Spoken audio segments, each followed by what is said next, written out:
time in my life when I was down so low, a mosquito wouldn't even bite me. I lost my job, my four-wheel drive. I even got thrown out of my trailer. All because of one thing, freebasing cocaine. That's all my life was basing. But I got lucky. I got in a rehab program down there at Redstone Arsenal, down there in Alabama. And with them people helping me, well, that smoky white devil is no longer a part of my life. And I can proudly say that today, I do not freebase cocaine. I will do some too, you know. If you party and everything, somebody comes up and give it to you, it's impolite not to take it there. So me and my girlfriend Sally, we party, man. I tell you, we do party. So, I will do some too. We do, on a good weekend there, if we call a bunch of friends over, we'd do about an 8-ball or 2 there, but we don't base. I do not freebase cocaine. We'll make that clear. I don't do it. Well, I tell you what, that drinking now, I will not drink that tequila. Now, I tell you what, the last time I drank it, I got wild and everything. My girlfriend said I beat up on Sally, and, when I done that, it hurts me a lot more than it does her when I'm beating the hell out of her. So I don't drink that tequila now. And I don't do any basing. I do not freebase. That's 2 things I don't do. It's no longer a part of my life. But I tell you what, I will, tequila, I admit, I do drink it about twice a year, I drink some tequila. And, of course, when I do drink it, Sally, you better look out, because I'm going to go upside that head now. Oh, but basing I don't do. I don't do that. I will not freebase cocaine. I don't touch it. Unless it's my birthday, something, man, a special occasion, I'll get out that pipe and I'll base. I would not freebase cocaine in church during the sermon unless I've heard it before. Unless, I've heard that song, I don't want to hear the same thing again. You just won't sit there and do nothing, so I'll get out that pipe and I'll base. But I won't do it, I will not do it at the altar. I will not. I can tell you right now, I've been through that rehab, and freebasing no longer part of my life. This message brought to you by the Redstone Drug Rehabilitation Center, reminding you to just say nope to dope.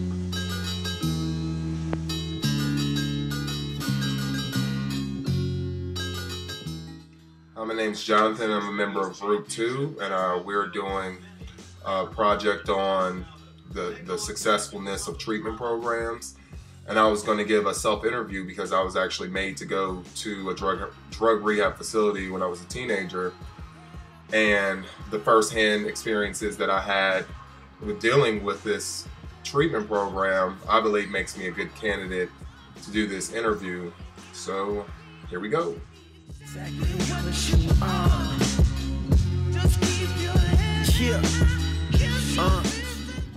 I went to a drug rehab facility out in Milford, Ohio called Kids Helping Kids.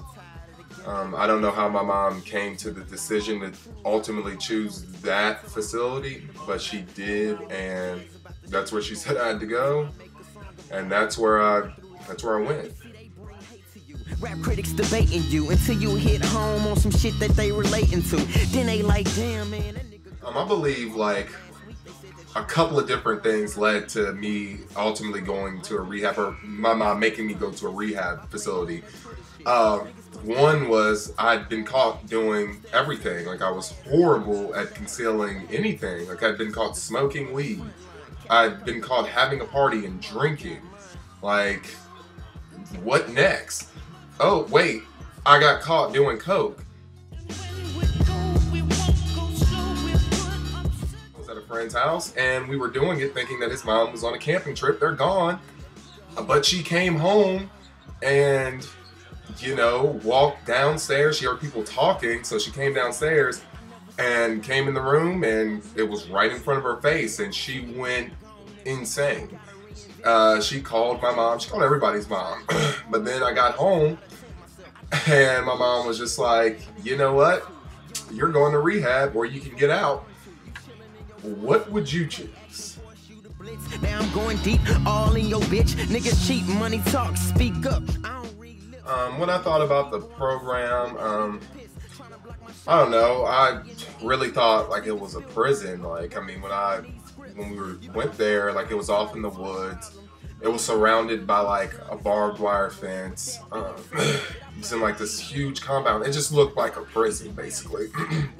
And we went there and had this consultation, and I'm just thinking like, yeah, I'm just gonna go here and talk, maybe like, go back home and have to come here a couple times a week or something. Like, it blew my mind when they told me, no, this is an inpatient program and you'll be here a minimum of 9 months, up to a year and a half. I'm like, whoa.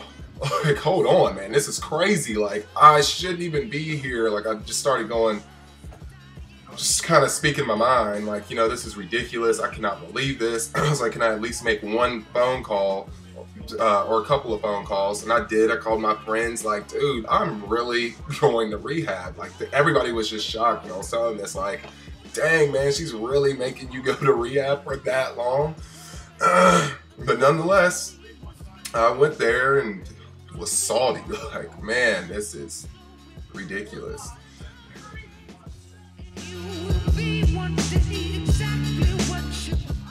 So, like, my first day there, like, it was crazy because I tried to speak to, like, this guy and he was just staring at me. Like, and I don't even remember what I was asking him, but I was blatantly talking to him and he was just, you know, staring at me like I'm just an idiot or something. And I'm like, I'm staring at him the same, like, dude, what's wrong? Then, like, a counselor or whatever came over and told me, like, yeah, you can't talk in here to other patients, I guess. I'm like, what? You can't even? Okay, that's whatever. So then, like, when I was about to go to the bathroom, I had to ask to go to the bathroom, which I mean, I guess I can understand that, like, I guess. But, like, they said, yeah, and I'm walking out of the room, and then they follow me. I'm like, oh, okay. So I'm about to shut the door to use the bathroom. They're like, no, that has to stay open. Like, what? Like, yeah, you can't be unmonitored, and basically we have to watch you at all times. And I'm just like, oh my God. It just kept getting more and more ridiculous. Like, this is for real a joke. Like, this has to be a joke, right? Like, surprise, I'm on camera somewhere. No cameras, real life, reality.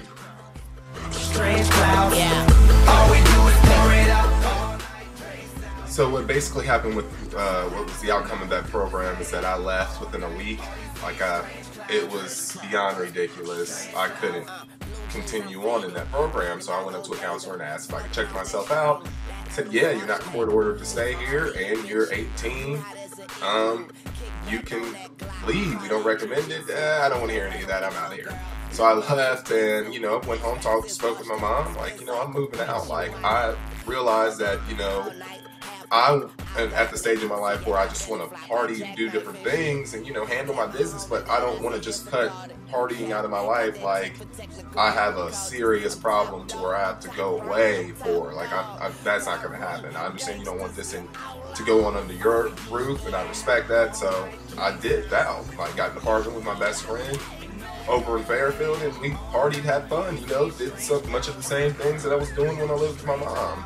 Like, but, you know, as I got older, like a couple of years into that, you know, like the next year, I met my now fiance and the mother of my child, like our 4-year-old child, like, you know, and I calmed down on doing some of the things that I wanted to do.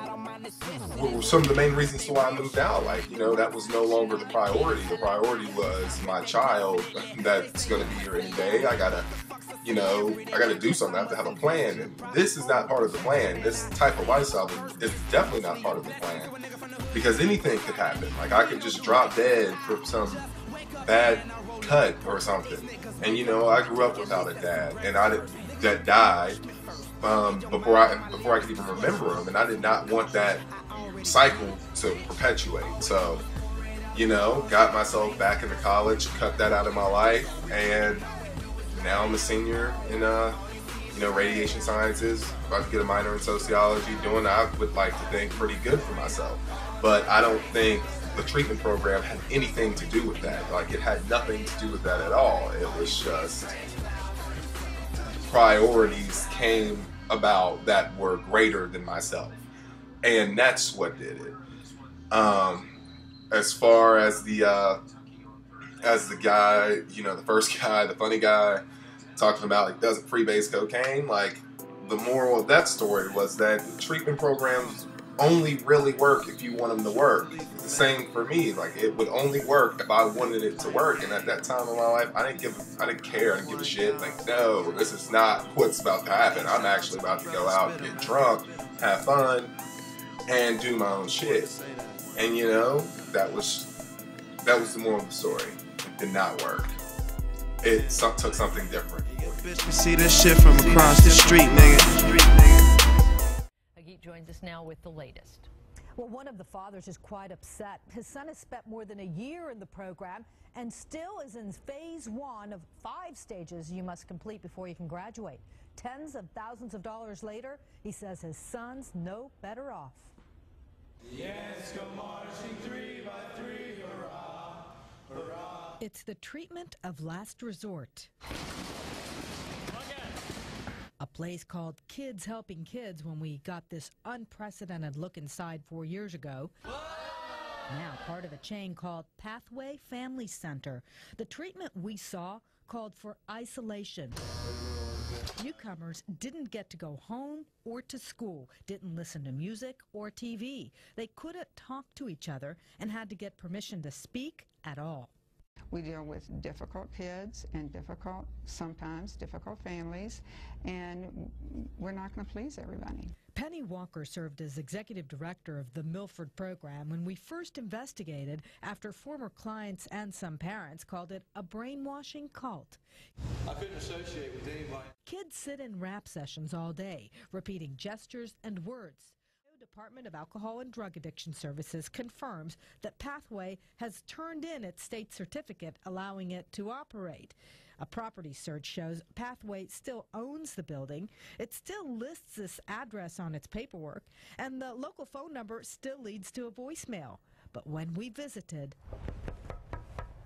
no one was there. It looks deserted, but files and keys still sit on desks. Inside, the rooms once full of troubled teens sit empty and silent. Mark West has an insider's look. His son Levi has been in the program for more than a year. His ex-wife enrolled him against Mark's wishes. West says about 24 kids working the program in Milford got transferred to Pathway's other centers, including Indianapolis, where his son sits today. And I think that bad publicity, and that not just bad publicity, but actually the truth started getting out, and I think community pressure closed it down. We tried to reach Pathway beyond Milford at its centers in Michigan and in Indianapolis. We never heard back till today. A spokeswoman says economics, not community pressure, forced Pathway to shut down in Milford, and as of today, it is shutting its Michigan Treatment Center too, consolidating to Indianapolis. Big things, and them bitches, they mesmerize.